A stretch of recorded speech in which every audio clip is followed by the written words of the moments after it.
seem totally mad. And just as Paul wrote in his letter to the Corinthians, for Jews demand signs and Greeks desire wisdom, but we proclaim Christ crucified, a stumbling block to the Jews and foolishness to the Gentiles. But to those who are called, both Jews and Greeks, Christ, the power of God and the wisdom of God. Now, as challenging as those words that we heard in the Gospel last week were, even more challenging then were the words that we heard from Jesus today. But I say to you that listen, love your enemies, do good to those who hate you, bless those who curse you, pray for those who abuse you. Jesus is asking his disciples something that seems impossible. In a world of violence and fear, in a world where, unless you were wealthy and powerful, your life was reduced to simply trying to survive, how shattering would it have been to be told that now you're supposed to love those who've mistreated and abused you so badly? And especially after seeing the death of Jesus and beginning to see the death of fellow believers, how did God expect those people to love their enemies, to bless those who curse them? This seems not like a step too far, this seems like miles too far. For many, this sounds like we're being called to become submissive doormats to the arrogant, to the bullies, to the abusers of this world. I'm absolutely sure that that is not what Jesus intended. Jesus faced those who opposed him with confidence. He spoke honestly and directly with those whose behaviour he believed was wrong. But he didn't resort to violence. He didn't try to defend his rights by force. He told Peter to put away his sword when Peter wanted to defend him. He faced his accusers with confidence and he cried, "Father, forgive," as they crucified him. But as someone said, he didn't go back to the temple after his resurrection. He didn't go and visit Pilate after the resurrection. I came across this little book, The Lost Message of Jesus, by an English writer, Stephen Chalk. And he writes particularly about the Sermon on the Mount, which is a very similar message to that in Luke chapter 6. But he writes about the teachings in the light of the social customs of the day.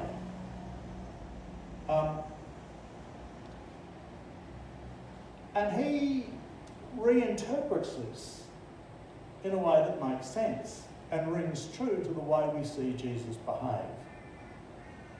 Because he says, far from being a doormat, Jesus is inviting those who listen to him to stand up and face their accusers and abusers with confidence. Let me give you an example. He talks about turning the other cheek. And he says, in this illustration, the initial blow suffered by the victim would have been a backhander, designed not so much to injure, but to insult, to humiliate and degrade. When you slap someone like that, it's a dismissive action. Now you think about, this is where you've got to try and imagine someone doing it to you. If someone gives you a backhander like that, they're going to hit your right cheek with the back of their hand. It's the way you would treat somebody you wanted to get rid of. It's the way that abusive husbands try and push aside a wife. It's the way an uncaring father dismisses their child. And Jesus says, turn the other cheek, give them your left cheek. Now, if you think about that, if you turn the left cheek to them, they can't give you another backhander. They can't do that again. They actually have to hit you like that. And what Stephen Chalk says is, you can hit me again, but this time you'll treat me as an equal. You won't treat me as someone you're trying to dismiss. You'll treat me as an equal, and if you want to keep hitting me, you'll hit me like that. Standing up. And then he talks about this business of if someone sues you for your coat, give him your... And what that is people wore two garments. An inner garment, which is like their underclothes, and an outer garment. And so if someone took you to court to sue you for your coat, give it to them, and then give them the others and walk stark naked out of the court. You're not cowering and whimpering. You're saying, okay, if you want my coat, have everything and walk away. The poor were deprived of everything that gave them dignity. And if you owed a debt to somebody, they had the right to sue you for your coat. And what he says is, instead of feeling miserable and sorry for yourself, you actually, in effect, embarrass all of them. Having had everything taken off, you can't be humiliated anymore. You're in fact throwing the humiliation back onto them. And then the best one is, he talks about, if the soldier makes you carry his load 1 mile, carry it 2. Now apparently the rule was that any Roman soldier could insist that any Jew carry their pack for 1 mile. But they couldn't ask you to go more than 1 mile. So, if a soldier grabs you and says, here, carry my pack for 1 mile, you carry it for the mile, and then keep walking. Carry it 2. The soldier then becomes afraid that they'll get into strife for being a bully and overbearing and forcing you to carry it more than you're entitled to. No, it's right, I'll carry it, I'll keep going. And he says, you can imagine the soldier begging you to put it down. And so what Stephen Chalk says is, it's not about becoming a doormat. It's about saying, we live in this world where the poor are broken, but there's no need to become cowering, simpering, frightened individuals. But don't resort to violence. Don't stoop to the abusive behaviour that has put you in that place. Living this way is not easy, but Jesus invites us to live with generosity and grace. Yes, to defy the powers that oppress and try and dominate. But don't let it cower you. Respond with a generous spirit, always seeking the well-being of others, always showing a better way that we can love and care for one another.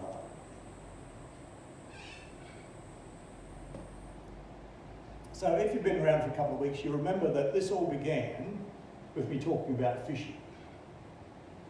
And I want to get back to fishing. What does it mean to be fishers of men? How does Jesus expect us to catch fish? He's inviting us to be willing to live in a self-emptying way of love. And that's how we become effective fishers of people. We don't have to bother sorting out the fish. Our task, our calling is to love all people, to be generous and welcoming, to embrace others with hospitality, even when we find them difficult or abusive or unlovely. Let me tell you a story. There was a New Zealander visiting a cattle station in the Northern Territory. as he and the owner drove around the property, the New Zealander said to him, we've travelled quite some miles today and I haven't seen any fences. How do you keep your stock together? And the old cattleman looked at him and said, up here, we don't worry about building fences, we dig wells. The country up there is so tough and unforgiving that cattle never travel too far from water. It's the wells that hold the cattle together, not fences that keep them in. You know, it's only in about the last 500 years that the Christian faith has been defined by a set of beliefs. For the first 1,500 years, being a Christian was about following the way of Jesus. It was a way of life that defined faith in Jesus. It's the way we responded and lived. And it might surprise you to know that even the Nicene Creed is not about believing certain things. It's about trust. The word that they use, we believe, actually means we trust him. It's not about believing that someone exists. When I say I believe in my children, I'm not saying, oh, I believe I've got some kids that exist somewhere, but I'm talking about the trust I have in them, the confidence I have in them. In other words, when we say we believe in God, the Father Almighty, maker of heaven and earth, of all that is seen and unseen, it's saying this God, the creator of the world, is the one in whom I'm placing my trust. All the statements about Jesus in the Creed are not a collection of intellectual propositions to which we have to give assent if we're going to be Christians. They're descriptions of the character and actions of the one in whom we place our trust, the one we are willing to follow. When we say the Creed together, it's intended to unite us in our devotion to God, the three in one, rather than announcing a set of propositions that define us. Saying the Creed together is a way of expressing our commitment to focus on the well, the centre of our faith. It's not a way of defining the boundaries. If we were defining the church as all those who want to follow the way of Jesus, we make Jesus the well of our life. We set Jesus at the heart of our life, and all of us together make our way toward him. Or more truly, we are all being drawn by him to him by the power of the Spirit.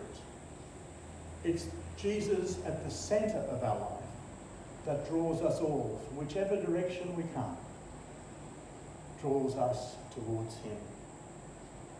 In so doing, it's not that we're being made more and more convinced about the truths of Jesus, but we are being formed by the Spirit of God to become like Jesus. We are becoming the people God intended us to be.